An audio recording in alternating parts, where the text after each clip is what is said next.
dear young friends of class 11. In this video, I am going to discuss Q&A string manipulations. So here we begin.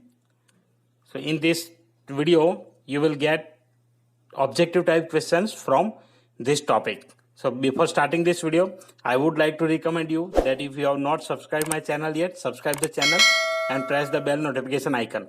And if you have already subscribed my channel and watching videos, hit the like button and share videos with your friends. So here we go. So first part is objective type questions. So in this type questions we will see fill in the blanks and MCQs here. So first let me start with first fill in the blanks. The text, the data or text enclosed with single quote, double quote और triple quote is known as dash. तो यहाँ पे ये है कि single quote, double coat या तो triple coat में जो भी लिखा जाता है उसे हम क्या कहेंगे. तो इसका सिंपल सा आंसर है, जब भी पाइथन में ऐसी कुछ चीजें पाई जाती है तो वो होती है स्ट्रिंग. तो इसे हम कहेंगे string. The string which is having 0 characters is known as dash. तो पाइथन में जब कोई भी स्ट्रिंग में एक भी कैरेक्टर नहीं है, 0 कैरेक्टर्स है, तो उसे क्या कहा जाता है. तो इसका आंसर आता है एम्प्टी स्ट्रिंग. इसके आंसर भी नीचे मैंने दिए हैं, तो डोंट वरी, इसका लिंक भी मैं आपको डिस्क्रिप्शन में दे दूंगा. Question 3, each character in a string has unique position और ID in the text that is known as dash. तो जो भी हर एक कैरेक्टर होता है उसकी एक यूनिक पोजीशन और आईडी होती है पाइथन स्ट्रिंग में, तो उसे क्या कहा जाता है. तो सिंपल इसका आंसर है index. Next question 4, the index of string is start from 0 to 0 in forward direction. तो जब आप स्ट्रिंग को यूज करते हैं तो उसका जो इंडेक्स होता है वो कहाँ से कहाँ स्टार्ट होता है. तो बेसिकली वो स्टार्ट होता है 0 से n-1 तक, मतलब जितना लेंथ होता है उतना. तो यहाँ पे आपको आंसर में दिख गया होगा 0 length -1. 5, the process of accessing a string character by character is known as dash. तो आपको जब स्ट्रिंग का कैरेक्टर और हर कैरेक्टर को एक्सेस करना है 1 by 1, तो उसे आप क्या कहेंगे. तो उसे कहा जाता है ट्रावर्सिंग. ट्रावर्सिंग प्रोसेस होती है वो जब आप यूज करते हैं कैरेक्टर बाय कैरेक्टर, और we can say index by index. 6, the dash operator is use to repeat the word or specified text and time. तो ऐसा कौन सा ऑपरेटर होता है जिससे हम वर्ड को रिपीट कर सकते हैं नंबर ऑफ टाइम. तो उसके लिए आपको रेप्लिकेशन ऑपरेटर का सहारा लेना पड़ता है, और वो यहाँ पे लिखा है स्टार, या तो एस्ट्रिस्क का सिंबल हम बोल सकते हैं इसे, और रेप्लिकेशन उसका नाम है. To join more than 2 words you can use dash operator. आपको 2 से ज्यादा वर्ड ज्वाइन करने हैं या 1 से ज्यादा वर्ड ज्वाइन करना है, तो आप कौन सा ऑपरेटर यूज करेंगे. तो यहाँ पे आता है कॉन्काटिनेशन ऑपरेटर जिसका सिंबल है प्लस. तो दोनों आंसर यहाँ पे करेक्ट है. Question 8, the dash operator returns true if a character or specified string is available in the given string.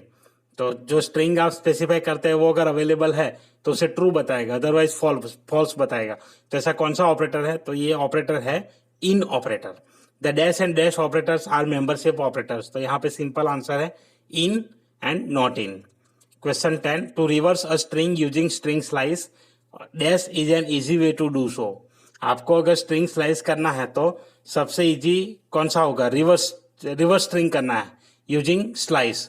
तो सबसे बढ़िया क्या रहेगा. तो आपको ऐसे लिखना है, ये देखिए यहाँ पे मैंने लिखा है, पहले स्ट्रिंग दे दीजिए, फिर 2 कॉलन आ जाएंगे, फिर -1. तो इसी प्रकार से जब आप लिखेंगे तो ऑटोमेटिकली वो जो भी आपने स्ट्रिंग दिया है उसे रिवर्स कर देगा. अगर इसे प्रैक्टिकली भी देखना है तो यहाँ एक बार करके मैं दिखा देता हूँ आपको प्रैक्टिकली. पाइथन ओपन कर लेते हैं. ओके, अब जब ये ओपन होगा तो यहाँ पे डायरेक्टली कोई भी स्ट्रिंग हम स्टोर कर देते हैं. S इक्वल टू, यहाँ पे ये जैसे स्टोर कर दिया पाइथन, और यहाँ पे लिख देते हैं S कॉलन 2 टाइम्स एंड -1. देखिए, तो यहाँ पे ऐसे रिवर्स कर दिया. तो जब भी आपको रिवर्स करना है आप उसी का यूज कर सकते हैं.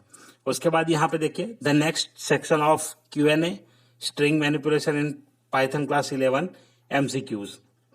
इसमें सबसे पहला क्वेश्चन है, विच of the following is correct way of indexes of string begin from the reverse in backward direction. तो मतलब जब हम बैकवर्ड डायरेक्शन में जाएंगे तो सभी इंडेक्स को अगर हमें एक्सेस करना है तो कौन सा करेक्ट वे रहेगा। ऑप्शन 1 दिया है 0 टू लेंथ -1, ऑप्शन 2 है -1 टू माइनस लेंथ, ऑप्शन 3 दिया है माइनस लेंथ टू -1, ऑप्शन 4 दिया है लेंथ -1 टू 0। तो इनमें से option 1, 2 and 3, option 2 and 4, only option 2, 2, 3 and 4। तो इसमें से कौन सा करेक्ट आंसर है वो आपको लिखना है। तो बेसिकली जब आप अगर एक्सेस करना चाहते हैं तो उसे -1, -2, -3, -4, माइनस लेंथ तक भी एक्सेस कर सकता है। तो ऑप्शन 2 भी सही है और यहाँ पे एक ऑप्शन है 4, ये भी सही है। लेंथ -1 से लेकर के 0 तक डायरेक्टली आप लूप में लिख के कर सकते हैं। तो ये दो तरीके हैं, अगर इंडिविजुअली एक्सेस करना है तो ये यूज होगा और अगर लूप में यूज करना है तो ये यूज होगा। तो यहाँ पे दोनों आंसर करेक्ट माने जाएंगे 2 एंड 4, क्योंकि जब आप इंडिविजुअली अगर लिखना चाहते हैं तो आप ये यूज कर लीजिए। यहाँ ऐसा कुछ स्पेसिफिकेशन दिया नहीं है, तो जिसमें ये लिखा है option 2 and 4 that is the correct option, और ये यहाँ पे मिलता है ऑप्शन बी। तो ये इसका आंसर हो गया option B, 2 and 4। Second, iterating through the various elements of a string one character at a time is known as dash. तो ये सिंपल है, वही डेफिनेशन हो गया कि कैरेक्टर बाय कैरेक्टर आपको एक्सेस करना है तो आप उस प्रोसेस को क्या कहेंगे। स्ट्रिंग इंडेक्सिंग तो वो गलत है, स्ट्रिंग ट्रावर्सिंग यस, तो ये करेक्ट आंसर है स्ट्रिंग ट्रावर्सिंग। स्ट्रिंग रेप्लिकेटिंग भी नहीं है और नॉन इसका आंसर हो नहीं पाएगा। When you write s of -5 for a 5 letter word Python will return. तो जब आप ऐसे लिखेंगे -5 और आपके पास 5 वर्ड्स का वो टेक्स्ट है या स्ट्रिंग है तो पाइथन क्या रिटर्न करेगा। तो बेसिकली जब आप ऐसा लिखते हैं तो उसका जो लेटर होगा वो वहां पे डिस्प्ले कर देगा, ताकि ये इंडेक्स स्पेसिफाई किया है -5। तो बेसिकली होता क्या है, जब आप ऐसे यूज करेंगे तो -5 और जो 5 लेटर वर्ड है तो उसका लेंथ, वो दोनों को जब प्लस करेंगे तो क्या मिलेगा, -5 + 5, तो 0 आंसर मिलेगा। तो इसीलिए s of 0, तो इसका मतलब होता है s of 0 रिटर्न करेगा। तो यहाँ पे ऑप्शन ए करेक्ट है। Question 4, what will be the result of this code 2 + 3। यहाँ देखिए 2 कैसे दिया है सिंगल कोट में और 3 कैसे दिया है न्यूमेरिक वैल्यू। तो जब भी न्यूमेरिक वैल्यू और स्ट्रिंग दिया है तो वो क्या करेगा, एरर रिप्रेजेंट करेगा, ताकि जब हम प्लस ऑपरेटर यूज करते हैं, कॉन्काटिनेट ऑपरेटर यूज करते हैं, तो उसमें हमें दोनों स्ट्रिंग चाहिए। अगर एक नंबर है एक स्ट्रिंग है तो ना तो एडिशन हो पाएगा ना तो कॉन्काटिनेशन हो पाएगा। तो ये बहुत ही इंपॉर्टेंट पॉइंट है, आपको ध्यान रखना है। तो यहाँ पे आंसर होगा इसका error, option number C error. Question 5, what will be the result of this code. यहाँ पे पहले स्टार दिया, फिर एक बार फिर से स्टार दिया है और यहाँ पे 3 लिखा है। तो ये स्टार दिया है सिंगल कोट में, इसका मतलब ये है अपना रेप्लिकेशन ऑपरेटर। तो रेप्लिकेशन ऑपरेटर होता है तो उसका मतलब होता है कि इतने टाइम रिपीट करेगा। तो स्टार 3 टाइम रिपीट करेगा यहाँ पे, तो इसका करेक्ट आंसर है option C. Question 6, the expression CSIP in tutorial AI/CSIP returns. तो ये क्या रिटर्न करेगा। तो यहाँ पे देखिए CSIP अगर इसमें है तो ट्रू करेगा, नहीं है तो फॉल्स करेगा। तो जब इन ऑपरेटर यूज होता है तो यही इसका मतलब रहता है। तो यहाँ पे आंसर रहेगा B, option B is true. The expression tutor less than equal to tutorial AI/CSIP returns. यहाँ पे ट्यूटर वर्ड अगर आपको इसमें मिलता है, ये लेस देन इक्वल टू है, तो ये क्या रहेगा, करेक्ट रहेगा, क्योंकि ट्यूटर वर्ड है वो पूरा इसमें आ चुका है, उससे बड़ा स्ट्रिंग है अपने पास जिसको हमने कंपेयर किया है। तो इसका option B answer option B रहेगा true. Question 8, which of the following function returns the ASCII code for a specified character. तो यहाँ पे जो कैरेक्टर दिया है उसका ASCII कोड अगर आपको जानना है तो कौन सा यूज करेंगे। तो यहाँ पे फंक्शन आएगा, ASCII तो कोई फंक्शन है नहीं, ASCII फंक्शन यूज नहीं होता है इसके लिए। Option C is correct, ORD function use होता है उस पर्टिकुलर कोड को ढूंढने के लिए। जैसे आप डालेंगे ORD कैपिटल A तो वो 65 रिटर्न करेगा। Question 9, which of the following function returns the characters from the given integer code. तो इंटीजर कोड को दिया है, अब हमें क्या करना है, कैरेक्टर डिस्प्ले करना है। तो उसके लिए आप यूज करेंगे CHR, option D is the correct answer, CHR। Question 10, what will be the result of s len of s -3।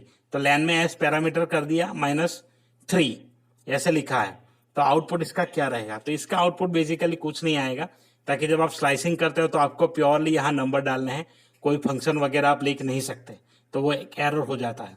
तो इसलिए यहाँ पे एरर ही रिटर्न करेगा। Question 11, to print first 4 letters from the string which of the following option is are correct. आपको पहले 4 letters print करना है स्ट्रिंग में से, तो कौन से ऑप्शंस करेक्ट हो सकते हैं। तो विकल्प में पहला दिया है S3, तो यहाँ पे ये 3 दिया है। तो इंडेक्स बेसिकली स्ट्रिंग का स्टार्ट होता है 0 से, बट जब स्लाइसिंग यूज करते हैं तो वो हम क्या करते हैं, जब आप सेकंड पैरामीटर पास जो सेकंड वैल्यू लिखते हैं वो होता है उसका एग्जैक्ट वही पैरामीटर, थर्ड मतलब 3। तो यहाँ पहले 4 लेटर चाहिए, तो ये वाला करेक्ट नहीं है। S0:4, तो 0:4 ये वाला सही है और ये रिटर्न करेगा 4 लेटर्स। तो ऑप्शन 3 ये भी सही है, तो option 2 and 3 is the correct answer. तो वो यहाँ ऑप्शन बी में हमें दिख रहा है, तो ये करेक्ट आंसर है पहले 4 लेटर प्रिंट करने के लिए using slice. Question 12, which of the following is not a correct string operation in Python. टूट plus over, then tuple into 2, *2 use किया है, ट्यूटर प्लस 2, 2 इंटू ट्यूटर। तो इसमें से कौन सा करेक्ट नहीं है। तो इसमें देखिए करेक्ट सिर्फ एक ही नहीं है और वो है ऑप्शन सी, ताकि यहाँ पर प्लस यूज किया है और एक न्यूमेरिक वैल्यू है, एक स्ट्रिंग वैल्यू है। तो ये सारे आंसर इसके यहाँ पे आपको मिल जाएंगे। तो आशा रखता हूँ आपको वीडियो अच्छा लगा होगा। वीडियो अच्छा लगा है तो लाइक कर दीजिए और अपने दोस्तों के साथ शेयर करिए। एक बार फिर से, अगर आप चैनल पे नए हैं, मेरा वीडियो पहली बार देख रहे हैं, तो चैनल को सब्सक्राइब कर दीजिए। ऐसे वीडियो आपको मिलते रहेंगे। और आप अगर कुछ मेरे से चाहते हैं तो आप कमेंट करके बताइए कि इसके ऊपर आप वीडियो बनाइए, तो उसके ऊपर भी मैं वीडियो आपको दे दूंगा उस कंसेप्ट के साथ। तो आइए मिलते हैं ऐसे किसी और अगले वीडियो के साथ। तब तक के लिए कीप वॉचिंग, कीप लर्निंग।